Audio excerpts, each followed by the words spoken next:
আসসালামু আলাইকুম ভিউয়ার্স, আসুন নিজে শিখি এবং অন্যকে শিখাই। তো ভিউয়ার্স, আজকে আমি যে ভিডিওটি নিয়ে আপনাদের সামনে হাজির হলাম সেটি হলো জুকি 1903 ASS এই মডেলের পাইপ প্যাটার্নের মেশিনটি আমরা P1 থেকে P5 পর্যন্ত সেট করে দেখাবো। তো P1 থেকে P5 পর্যন্ত কীভাবে প্যাটার্ন সেট করতে হয় A to Z আমি বিস্তারিত আপনাদেরকে ধারণা দিব। তাই আমার ভিডিওটি শুরু থেকে শেষ পর্যন্ত দেখলে আপনারা যে কোনো লোক P1 থেকে P5 পর্যন্ত প্যাটার্ন সেট করে নিতে পারবেন। তো শুরুতে আমরা মেশিনটি চেক করে নিব যে আমাদের মেশিনটি রেডি অবস্থায় আছে কিনা। তো আমরা রেডি করে এখন আমরা মেশিনটি চালিয়ে দেখব যে আমাদের মেশিনটি এখন চলতেছে কিনা। তো ভিউয়ার্স, আমরা দেখতে পাচ্ছি যে আমাদের মেশিনটি এখন রানিং অবস্থায় আছে। তো শুরুতে আমরা এখন দেখব আমাদের প্যাটার্ন পুরাতন যে P1 থেকে P5 পর্যন্ত কোনো প্যাটার্ন সেট করা আছে কিনা সেটি আমরা দেখে নেব। তো ভিউয়ার্স, আপনারা দেখতে পাচ্ছেন যে আমাদের P1 থেকে P5 পর্যন্ত কোনো প্যাটার্ন সেট করা নেই। তো এখন আমাদেরকে এম বাটন চেপ দিতে হবে। রেডি বাটন অফ করে এম বাটন চাপ দেওয়ার পরে 1.30 আসবে। এখন মাইনাস বাটন চেপে আমাদেরকে প্রোগ্রাম নাম্বার P-তে আসতে হবে। এখন আমাদেরকে যে কাজটি করতে হবে, আমাদেরকে রেডি বাটন আবারও চাপ দিতে হবে। রেডি বাটন চাপ দিয়ে এখন আমাদেরকে সিলেক্ট বাটন চাপতে হবে। এখন আপনারা দেখতে পাচ্ছেন যে প্যাটার্ন 1 আসছে, অর্থাৎ প্যাটার্ন 1 আমরা এখন সেট করতে যাচ্ছি। তো আমরা সিলেক্ট বাটন চেপে এক্স স্কেল, ওয়াই স্কেল এবং স্পিড আমরা বেসিক যেভাবে আমরা প্যাটার্ন সেট করি ঠিক একইভাবে এখানেও আমরা সেট করে নিব। অর্থাৎ প্যাটার্ন 1-এতে P1-এতে আমরা যে প্যাটার্নটা রাখতে চাই সেই প্যাটার্নটা দিয়ে এক্স স্কেল, ওয়াই স্কেল এবং কি স্পিড দিয়ে আমরা এটাকে সেট করে নিব। সেট করার পরে এখন নিচে যে নিডেলের উপরে লাইটটা জ্বলে আছে এটাকে আমরা অফ করে দিব। অফ করার পরে এখন আমরা রেডি বাটন আবার চাপ দিব। এখন প্যাটার্ন 2 আমরা সিলেক্ট করব। সিলেক্ট করার পরে আবার সিলেক্ট বাটন চাপ দিব। এখন নাম্বারের জায়গায় আমরা যে কোনো একটা প্যাটার্ন দিয়ে দিব। যে প্যাটার্নটা আপনার প্রয়োজন ঠিক সেই প্যাটার্নটা আমরা দিয়ে দিব। এখন ধরেন আমরা সাপোজ 9 নাম্বার প্যাটার্ন দিয়ে দিলাম। এখন আমরা এখানে এক্স স্কেল, ওয়াই স্কেল এবং স্পিড আমরা আগের মতো সেট করে দিব।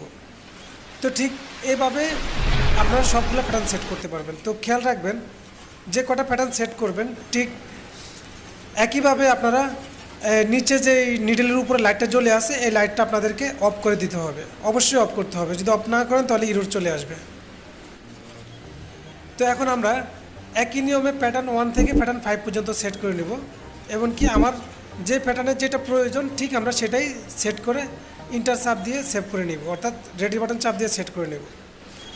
তো এখন আপনারা দেখতে পাচ্ছেন P3 আসতেছে। এখন আমরা P4 সিলেক্ট করলাম। এখন আবার সিলেক্ট বাটন চাপ দিয়ে আবার নতুন করে যে প্যাটার্নটা প্রয়োজন ঠিক সেই প্যাটার্নটা আমরা দিয়ে এক্স স্কেল, ওয়াই স্কেল দিয়ে বেসিকভাবে আমরা উপরে যেভাবে প্যাটার্ন সেট করি ঠিক ভিতর থেকে এভাবে প্যাটার্নটা সেট করে ওকে করে নেব। তো এতে সুবিধা হবে কি, আমাদের P1 থেকে P5 পর্যন্ত যদি আমরা 5টা সাইজে বারটেক সেট করে রাখি তাহলে সেই ক্ষেত্রে আমাদের বারবার যদি স্টাইল চেঞ্জ হয় তাহলে সেক্ষেত্রে আমাদের মেকানিকদের মেশিনের কাছে যেতে হয় না, অপারেটর নিজেই প্যাটার্নগুলো সেট করে নিতে পারে। তো প্যাটার্ন 1 থেকে প্যাটার্ন 5 পর্যন্ত অপারেটররা এটা অপারেটিং করতে পারে, সেই ক্ষেত্রে মেকানিকদের ঝামেলাটা কম হয়ে যায়। তো ভিউয়ার্স, আপনারা চাইলে এই প্যাটার্ন সেট করার পরে আপনারা সার্কেল প্রোগ্রাম সেট করতে পারেন। তো আমার আরও একটি ভিডিও দেওয়া আছে, আপনারা চাইলে এই ভিডিওটি দেখে নিতে পারেন। সেখানে কিভাবে সার্কেল প্রোগ্রাম সেট করতে হয় সেটা আমি দেখিয়ে দিয়েছি।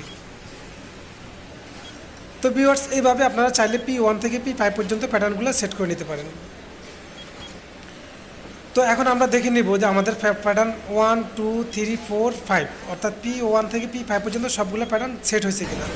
তো ভিউয়ার্স, আপনারা দেখতেই পাচ্ছেন যে এখন আমার P1 সেট হয়ে গেল, P2 সেট হয়ে গেল, P3 সেট হয়ে গেল, P4 সেট হয়ে গেল, P5 সেট হয়ে গেল।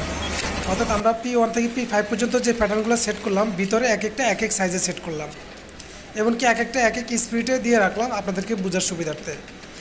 তো ভিউয়ার্স, এখন আপনারা দেখতে পাচ্ছেন যে এখন আমরা যে বারটেকটি চালাতেছি এই বারটেকটার স্পিড কম। এখন আমরা P3-তে চাপ দিয়ে দেখি এটা কেমন।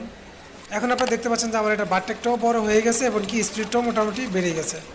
তো আপনারা আপনাদের সুবিধা মতো আপনাদের কাজ দেখে আপনারা স্পিড এবং কি বারটেক সাইজ অ্যাডজাস্ট করে দিয়ে দিবেন। তো ভিউয়ার্স, আমার ভিডিওটি যদি আপনাদের কাছে ভালো লেগে থাকে তাহলে অবশ্যই একটি লাইক করবেন, কমেন্ট করবেন, আপনাদের মতামত অবশ্যই জানাবেন এবং কি আপনাদের বন্ধুদের মাঝে শেয়ার করবেন। আর আপনি যদি আমার চ্যানেল নতুন হয়ে থাকেন তাহলে অবশ্যই আমার চ্যানেলটি সাবস্ক্রাইব করে রাখবেন এবং পাশে যে ঘন্টা আইকন বেলটি আছে সেটি বাজায় রাখবেন। তাহলে আমরা এই ধরনের যে নিত্য নতুন ভিডিওগুলো আপলোড করে থাকি সেগুলো আপনার মোবাইলে বা কম্পিউটারে নোটিফিকেশন হিসাবে সবার আগে পেয়ে যাবেন।